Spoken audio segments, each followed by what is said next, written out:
गुरु प्यारी सत्कार योग साध संगत जी सभी को हाथ जोड़कर प्यार भरी राधा स्वामी जी। आज का सत्संग बहुत ही खास है जो बाबा जी ने हाल ही में फरमाया है। साथ संगत जी आपके चरणों में बेनती है कि सत्संग को पूरा सुने और इसका पूरा लाभ उठाए। साध संगत जी, हम बहुत खुशनसीब हैं जो हमें पूर्ण संत सद्गुरु मिले हैं। इसीलिए हम सभी सत्संगियों को भी चाहिए कि हम अपने गुरु के हुक्म में रहकर नाम की कमाई करते हुए अपना जीवन गुजारने की कोशिश करें। साध संगत जी, यह स्वामी जी महाराज की वाणी पर आधारित एक विस्तृत सत्संग व्याख्या है। गुरु की खोज और शब्द की महिमा। स्वामी जी महाराज अपने 18वें वचन के पहले शब्द में बहुत ही गहरी बात समझाते हैं। वे कहते हैं कि हे भाई, इस दुनिया में रहते हुए सबसे पहले सच्चे गुरु की खोज करो। बिना गुरु के आज तक किसी को भी परमात्मा के घर का रास्ता नहीं मिला है। हम देखते हैं कि यह सारा संसार दुखों के सागर में डूबा हुआ है। हर तरफ माया की लहरें उठ रही हैं और जीव इसमें गोते खा रहा है, लेकिन इस डूबते हुए जीव को बाहर निकालने वाला कोई नजर नहीं आता। स्वामी जी कहते हैं कि जैसे हमें दुनिया का कोई भी छोटा मोटा काम सीखना हो तो हमें उस काम के जानकार के पास जाना पड़ता है। अगर हमें गाड़ी चलानी सीखनी है तो उस्ताद चाहिए, अगर पढ़ाई करनी है तो शिक्षक चाहिए। तो फिर वह मालिक जिसने यह पूरी सृष्टि बनाई है, उसे पाने के लिए हम ये कैसे सोच लेते हैं कि हम बिना किसी मार्गदर्शक के पहुंच जाएंगे। अक्सर लोग सोचते हैं कि हम खुद ही रास्ता ढूंढ लेंगे, लेकिन गुरु नानक देव जी के जीवन की एक घटना हमें बहुत कुछ सिखाती है। जब उनकी बातचीत सिद्धों से हुई तो सिद्धों को पहले लगा कि नानक की उम्र तो बहुत छोटी है, इन्हें अध्यात्म का क्या पता होगा। उन्होंने गुरु नानक जी से बड़े कठिन सवाल पूछे, लेकिन जब चर्चा शुरू हुई तो सिद्धों को समझ आ गया कि यह कोई साधारण इंसान नहीं बल्कि एक पहुंची हुई रूह है। उन्होंने सवाल किया कि तेरा कौन गुरु है जिसका तू चेला। गुरु नानक साहिब ने बहुत ही सुंदर जवाब दिया। उन्होंने कहा, शब्द मेरा गुरु है और मेरी सुरत चेतना चेला है। यहाँ असली गुरु की परिभाषा समझाई गई है। असली गुरु वह शब्द या नाम है जो परमात्मा की वह शक्ति है जिससे यह सारा ब्रह्मांड बना है और चल रहा है। तीसरे पातशाह गुरु अमरदास जी ने भी अपनी वाणी में यही कहा है कि उत्पत्ति और प्रलय सब उस शब्द के जरिए ही होती है। इसी को नाम कहा गया है। सारा संसार नाम से पैदा हुआ है और अंत में नाम में ही समा जाता है। अब सवाल यह उठता है कि अगर शब्द ही गुरु है तो वह शब्द है कहाँ। महात्मा समझाते हैं कि वह शब्द बाहर किसी किताब में या जंगलों में नहीं बल्कि तुम्हारे अपने अंदर है। वह दिन रात तुम्हारे भीतर गूंज रहा है, एक अनहद संगीत की तरह। लेकिन मुश्किल यह है कि जब हम अपनी आंखें बंद करते हैं तो हमें अंदर न तो कुछ दिखाई देता है और न ही कुछ सुनाई देता है। हमें सिर्फ अंधेरा महसूस होता है। अब यहाँ जरूरत पड़ रहती है एक ऐसे देहधारी गुरु की जो हमें उस अंदर के शब्द के साथ जोड़ सके। अध्यात्म में दो तरह के गुरु कहे जा सकते हैं। एक वह जो रास्ता बताता है और दूसरा वह जो उस रास्ते पर चलाकर मंजिल तक पहुंचा देता है। हम इंसान हैं और हमारी बुद्धि इंसानी स्तर पर काम करती है। हमें समझाने के लिए कोई इंसान ही चाहिए जो हमारी भाषा में बात कर सके। महाराज जी अक्सर अपने सत्संगों में कहा करते थे कि हमें गाय भैंसों की भाषा समझ नहीं आती और देवी देवताओं को हमने कभी देखा नहीं, तो फिर हम रास्ता किससे पूछें। विडंबना ये है कि इंसान किसी दूसरे इंसान को गुरु नहीं मानना चाहता क्योंकि वह उसे अपने जैसा ही समझता है। लेकिन भाई, अगर किसी अनजान शहर में किसी का घर ढूंढना हो तो आप उसी से रास्ता पूछोगे जिसने वह घर देखा हो। अगर कोई अनजान बंदा आपको गलत रास्ता बता दे तो आप भटकते रहोगे। ठीक वैसे ही रूहानी मार्ग पर भी हमें एक ऐसे रहबर की जरूरत है जिसने खुद वह रास्ता तय किया हो। सच्चा गुरु वह है जो हमें शब्द का भेद दे दे। वह हमें बताए कि कैसे अपनी चेतना को समेटकर उस अंदरूनी आवाज को पकड़ दहना है। उस शब्द में दो खूबियां हैं, प्रकाश और ध्वनि। जैसे अंधेरे में रोशनी हमें रास्ता दिखाती है और आवाज हमें दिशा बताती है, वैसे ही अंदर का शब्द जीव को खींचकर सचखंड यानी मालिक के घर ले जाता है। भाई गुरदास जी कहते हैं कि वह निरंकार जब आकार में आया तो एक ओंकार कहलाया और उसी से शब्द की धुन पैदा हुई। वह आवाज हमारे माथे के पीछे यानी तीसरे तिल पर निरंतर गूंज रही है। हमारी मंजिल वह सचखंड है जहां से यह शब्द आ रहा है। पर समस्या यह है कि एक अनजान जीव गुरु की पहचान कैसे करे। आज तो गली गली में गुरु बने बैठे हैं, हर कोई अपनी गद्दी लगाकर बैठा है। एक छोटा बच्चा जो अभी स्कूल जाना शुरू कर रहा है, उसे क्या पता कि कौन सा उस्ताद अच्छा है। गुरु नानक साहिब ने एक बहुत बड़ी कसौटी बताई है। उन्होंने कहा कि जो गुरु कहलाकर दूसरों से दान दक्षिणा मांगता है, उसके पैरों में कभी नहीं गिरना चाहिए। सच्चा गुरु वह है जो अपनी मेहनत की कमाई खाता है और अपने हाथ से दूसरों की सेवा करता है। आज के दौर में बहुत से लोग सिर्फ पैसा इकट्ठा करने या नाम कमाने के लिए गुरु बने हुए हैं। वे शिष्यों की जेब देखते हैं, उनका दिल नहीं। इसलिए स्वामी जी आगाह करते हैं कि गुरु चुनते समय बहुत सावधानी बरतनी चाहिए। जब हमें कोई ऐसा गुरु मिल जाए जो हमें घर के अंदर का घर दिखा दे, तो समझो हमारा काम बन गया। गुरु की एक और निशानी यह है कि वह हमें उन 5 शब्दों या 5 धुनों का भेद देता है जो अलग अलग रूहानी मुकामों पर सुनाई देती हैं। असल में नाम या शब्द एक ही है, लेकिन जैसे जैसे रूह ऊपर चढ़ती है, उसकी आवाज बदलती जाती है। जैसे पहाड़ से गिरते झरने की आवाज अलग होती है, वही पानी जब नदी बनता है तो आवाज बदल जाती है, और जब समुद्र में मिलता है तो उसकी गूंज अलग होती है। पानी वही है, बस स्थान बदलने से आवाज बदल गई। हकीकत तो यह है कि गुरु की तलाश हम नहीं करते, बल्कि गुरु हमारी तलाश करता है। जब मालिक की मौज होती है और जीव के पिछले जन्मों के अच्छे कर्म जागते हैं, तो वह खुद ब खुद उसे किसी पूर्ण महात्मा की शरण में पहुंचा देता है। परमात्मा सर्वव्यापी है, वह सब कुछ जानता है। जब वह देखता है कि किसी जीव के अंदर उसे पाने की सच्ची तड़देचप पैदा हो गई है, तो वह उसे भटकने नहीं देता। गुरु नानक साहिब कहते हैं कि कच्चे गुरु के पास जाने से कभी मुक्ति नहीं मिल सकती। कच्चा गुरु वह है जिसके पास खुद अंदर का कोई अनुभव नहीं है, वह सिर्फ किताबी बातें सुनाता है। लेकिन जो ब्रह्म को जानता है, वही असली सद्गुरु है। स्वामी जी कहते हैं कि उस सच को ढूंढो जो आदि से है, जुगादि से है और हमेशा रहेगा। वह मालिक कभी बदलता नहीं। वह न कभी बच्चा था, न बूढ़ा हुआ और न कभी मरेगा। जो संत उस मालिक के रंग में रंगे होते हैं, वे ही हमें भी उस रंग में रंग सकते हैं।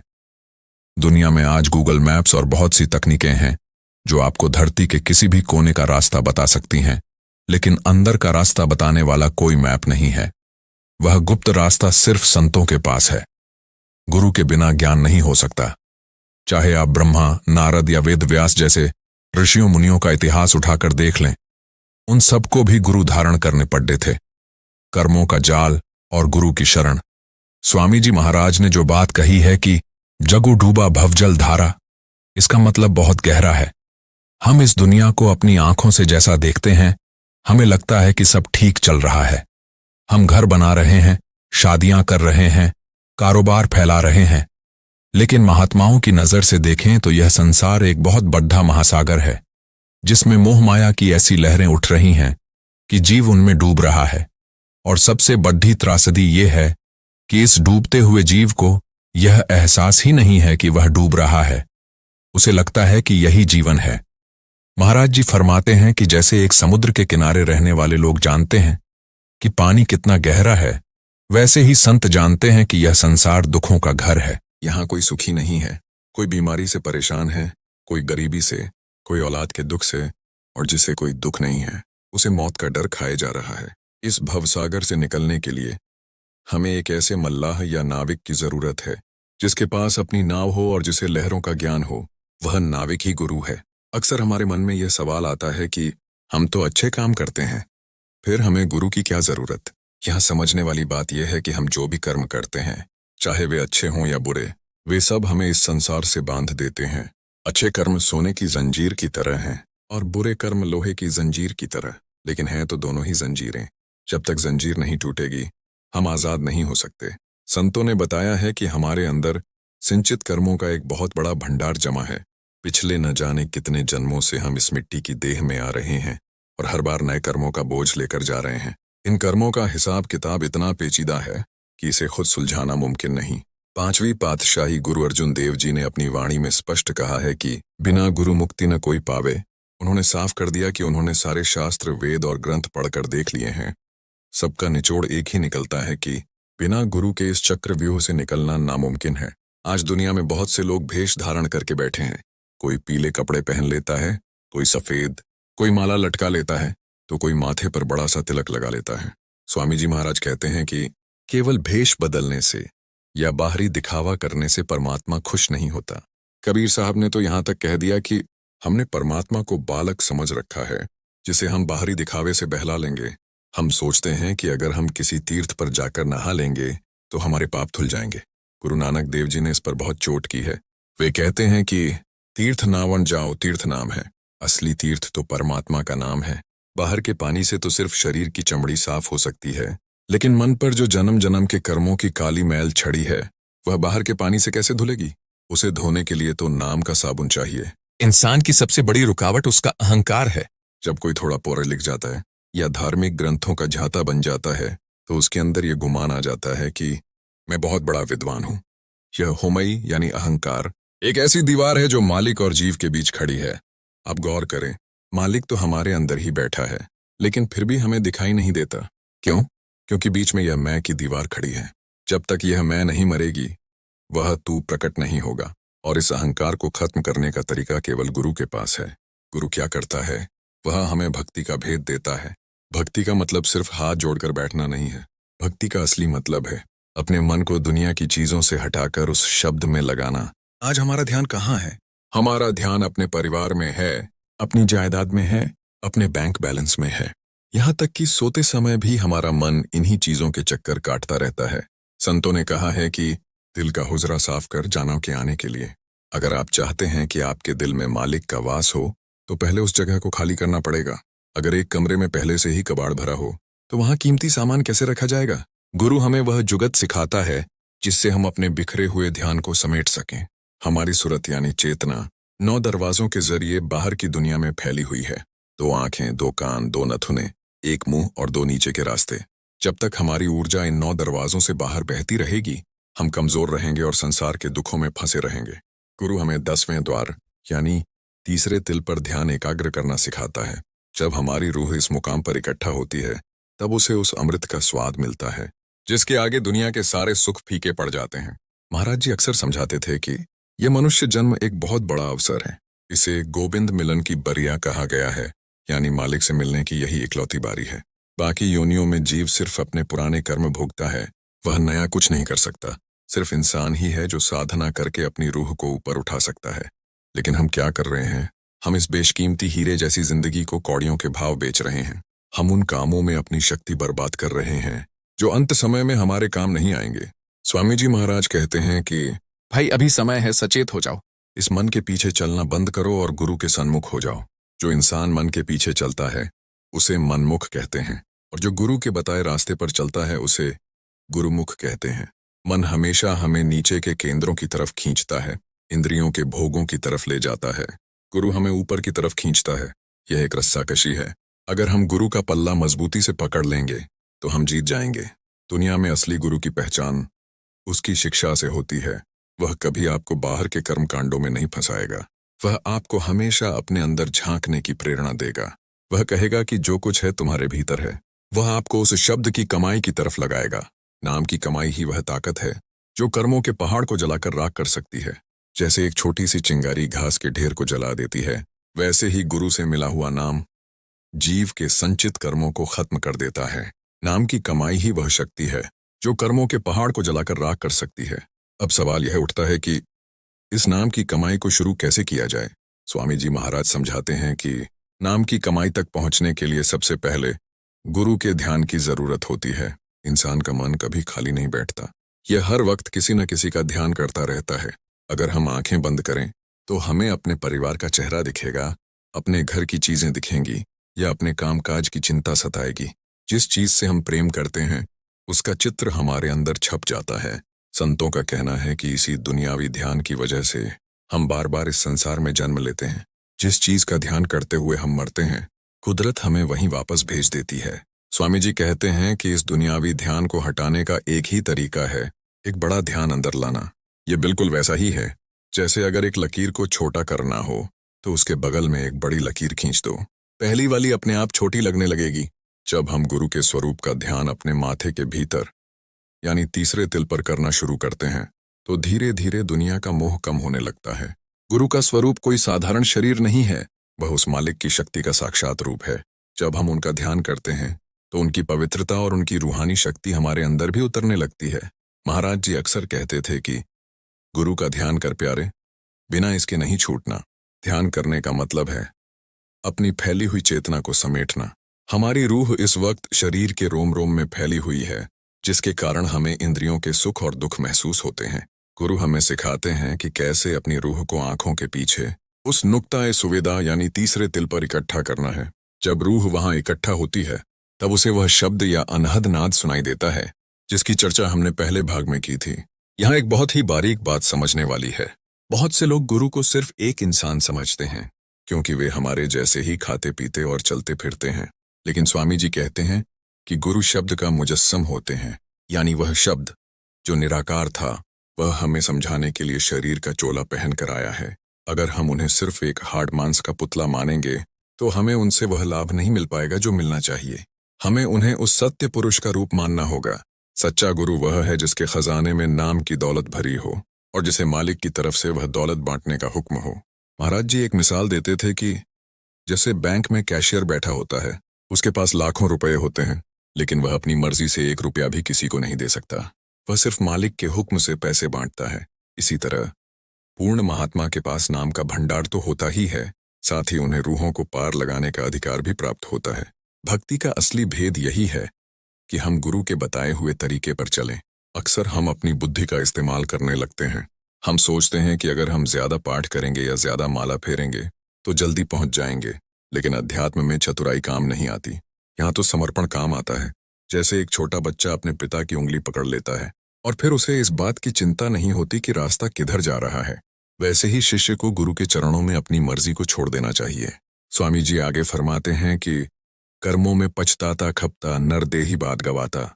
हम इस दुनिया में आए थे मालिक को पाने के लिए, लेकिन हम यहाँ की भूल भुलैया में खो गए। हम दिन रात मेहनत करते हैं, धन जोड़ते हैं, मकान बनाते हैं और अंत में सब यहीं छोड़कर खाली हाथ चले जाते हैं। क्या हमने कभी सोचा है कि जिस शरीर को हम इतना सजाते संवारते हैं वह एक दिन मिट्टी में मिल जाएगा? फिर हमारे साथ क्या जाएगा?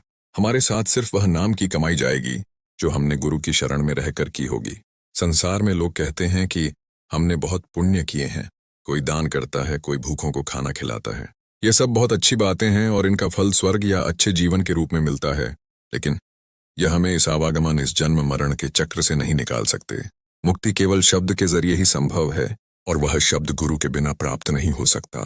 बिन सद्गुरु कोई नाव न पाए, यानी बिना गुरु के कोई उस सच्चे नाम तक नहीं पहुंच सकता। स्वामी जी यह भी समझाते हैं कि भक्ति का मार्ग करनी का मार्ग है, कठनी का नहीं। सिर्फ सत्संग सुनना या अच्छी बातें करना काफी नहीं है। जब तक हम रोज बैठकर अभ्यास, सिमरन और भजन नहीं करेंगे तब तक हमें अंदर का रास्ता नहीं दिखेगा। भाई गुरदास जी की एक मशहूर उक्ति है कि अगर कोई मुसाफिर सिर्फ रास्ता पूछता रहे लेकिन उस पर कदम न रखे तो वह कभी अपनी मंजिल तक नहीं पहुंच सकता। ठीक उसी तरह अगर हम सिर्फ गुरु की महिमा गाते रहें लेकिन उनके बताए रास्ते पर न चलें तो हमारा उद्धार नहीं होगा।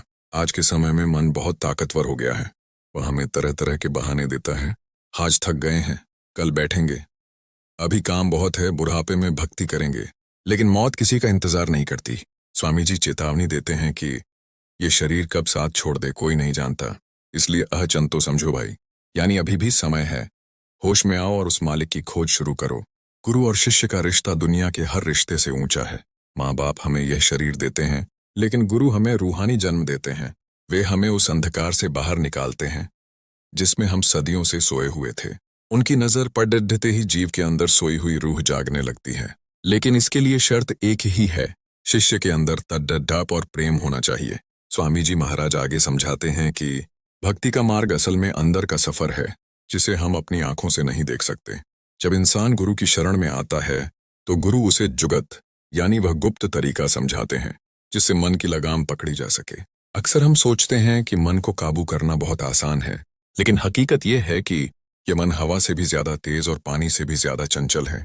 जब हम सिमरन करने बैठते हैं तो यही मन हमें पूरी दुनिया की सैर करा देता है। कभी पुरानी बातें याद दिलाता है तो कभी भविष्य की चिंता में डाल देता है। बड़े महाराज जी कहते थे कि मन को रोकने का इकलौता तरीका है इसे रस देना। मन स्वभाव से ही रस का लालची है। इसे दुनिया के रसों जैसे स्वाद, रूप और मोह में मजा आता है। अगर आप इसे जबरदस्ती रोकेंगे तो ये और ज्यादा भागेगा। लेकिन अगर इसे नाम का वह मीठा रस मिल जाए जिसकी गूंज हमारे अंदर हो रही है, तो ये दुनिया के फीके रसों को अपने आप छोड़ देगा। जैसे एक बच्चा खिलौने से खेल रहा हो और उसे उससे भी सुंदर खिलौना मिल जाए तो वह पुराने को खुद ही फेंक देता है। ठीक वैसे ही जब रूह को शब्द की मिठास मिलने लगती है तो मन शांत होने लगता है। स्वामी जी ने यहाँ एक बहुत ही गहरी बात कही है, गुरु को सत्य पुरुष न माना। इसका मतलब है कि जब तक शिष्य अपने गुरु में और उस परमात्मा में कोई भेद देखता है तब तक उसकी भक्ति पूरी नहीं होती। गुरु की देह तो सिर्फ एक माध्यम है। असल में गुरु वह शक्ति है जो शिष्य की रूह को अंदर से खींच रही है। जो लोग गुरु को सिर्फ एक साधारण शरीर समझते हैं वे उनके वचनों की गहराई को नहीं पकड़ पाते। हमें यह समझना होगा कि गुरु हमारे अंदर की हर बात को जानते हैं।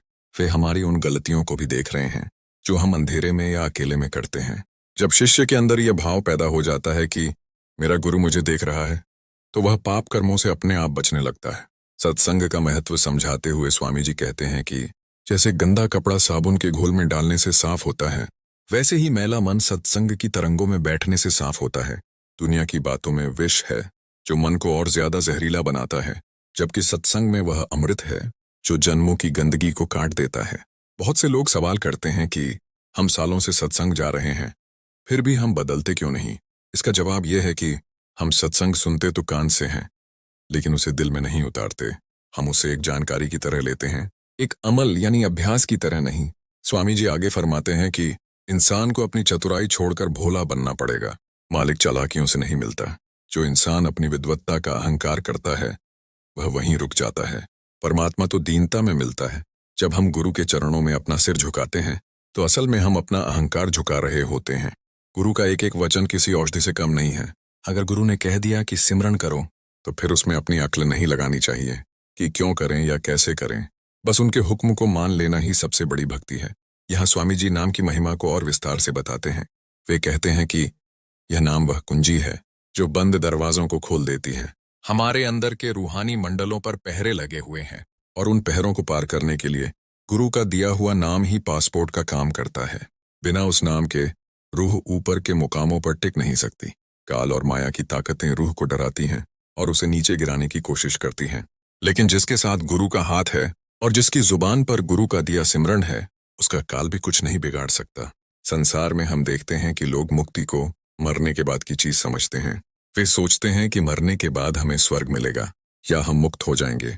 लेकिन स्वामी जी महाराज का पैगाम बिल्कुल अलग है। वे कहते हैं कि मुक्ति जीते जी प्राप्त करनी होती है। जो जीते जी इस शरीर से ऊपर उठना सीख गया वही मरने के बाद भी मुक्त होगा। अगर हम जीते जी मोहमाया के बंधनों में जकड़े हुए हैं तो मौत के बाद हम आजाद कैसे हो सकते हैं। गुरु हमें जीते जी मरना सिखाते हैं। पर वह मुआ जिसु मरी जाने, इसका मतलब शरीर को मारना नहीं बल्कि अपनी इच्छाओं और वासनाओं को मारना है। जब रूह शरीर के बंधनों से ढीली होती है तो उसे एक अजीब सी शांति महसूस होती है। तब उसे समझ आता है कि वह इस मिट्टी के पिंजरे में कैद थी। गुरु उस कैद को तोड़ने वाले आजाद मर्द हैं। वे खुद आजाद हैं और दूसरों को भी आजादी का रास्ता दिखाते हैं। लेकिन अफसोस कि जीव उनकी कद्र नहीं करता। वह उन्हें भी दुनियादार समझकर उनकी बातों को अनसुना कर देता है। स्वामी जी कहते हैं कि भाई, यह समय फिर हाथ नहीं आएगा। यह नरदेही व सीढ़ी है जिससे तुम मालिक के घर पहुंच सकते हो। अगर इस बार चूक गए तो फिर पता नहीं कितनी सदियों तक लक 84 के चक्कर में भटकना पड़ेगा। स्वामी जी महाराज सत्संग के अंत में सबसे जरूरी बात करनी पर जोर देते हुए समझाते हैं कि केवल ज्ञान की बातें कर लेने से या पोथियां पढ़ लेने से रूह का कल्याण नहीं होगा। वे कहते हैं कि जैसे कोई इंसान भूखा हो और वह पकवानों के नाम रटता रहे तो उसकी भूख नहीं मिटेगी। भूख मिटाने के लिए तो रोटी खानी ही पड़ेगी। इसी तरह रूह की भूख तब मिटेगी जब हम गुरु के बताए मार्ग पर खुद चलकर अभ्यास करेंगे। यह मार्ग पूरी तरह से मेहनत और लगन का है। वे फरमाते हैं कि कहकर राधा स्वामी गाई, करनी करी मिले बड़ाई। यहाँ राधा स्वामी नाम का अर्थ बहुत ही गहरा है। राधा का मतलब है वह सूरत जो अपने मालिक से जुदा हो गई है और स्वामी वह कुल मालिक है। राधा स्वामी कहने या सुनने का असली फल तब मिलता है जब सूरत खुद सिमटकर अपने स्वामी में समा जाए। यह समाना तब होगा जब हम रोज नियम से बिना नागा किए अपने भजन सिमरन पर बैठेंगे। आज के वक्त में इंसान के पास दुनिया के हर काम के लिए समय है, बस उस मालिक के लिए समय नहीं है जिसने उसे सब कुछ दिया है।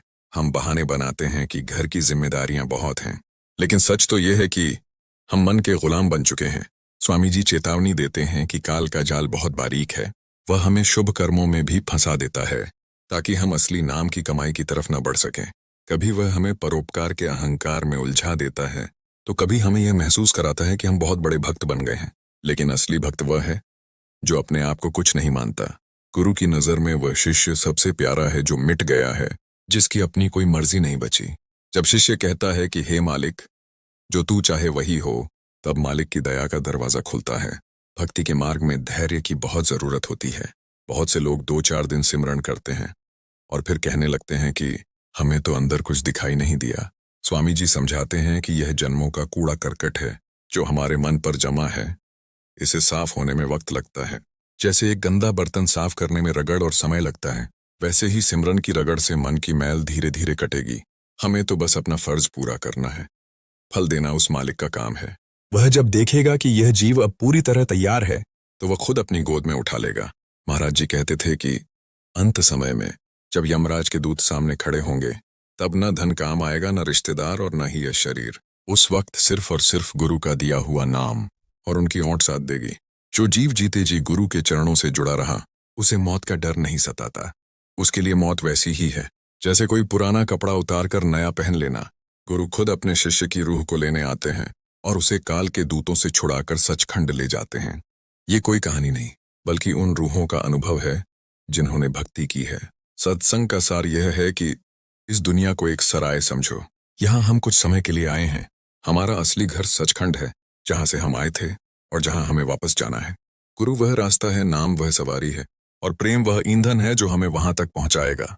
स्वामी जी महाराज बड़े प्यार से समझाते हैं कि भाई, इस मायावी दुनिया के झगड़ों में अपनी ऊर्जा नष्ट मत करो। जितना हो सके समय निकालो और अपने अंदर के उस अनहद शब्द को सुनने की कोशिश करो। वही तुम्हारी असली दौलत है। स्वामी जी अपनी वाणी को विराम देते हुए कहते हैं कि जो जीव गुरु की शरण में आकर पूरी श्रद्धा के साथ नाम की कमाई करेगा, वह इस भवसागर को आसानी से पार कर जाएगा। उसकी 84 कट जाएगी और वह हमेशा के लिए जन्म मरण के दुखों से आजाद हो जाएगा। इसलिए मन के कहने में न आकर गुरु के वचनों पर चलें। आज से ही, अभी से ही उस मालिक की खोज में लग जाओ। साध संगत जी, आपके चरणों में फिर से बेनती है कि अगर सत्संग अच्छा लगा तो वीडियो को लाइक जरूर करें, वीडियो को ज्यादा से ज्यादा शेयर करें, कमेंट में राधा स्वामी जी भी जरूर लिख दें और हमारे चैनल को सब्सक्राइब भी जरूर कर दें ताकि आपको ऐसे ही अच्छे अच्छे सत्संग सुनने के लिए मिलते रहें। राधा स्वामी जी।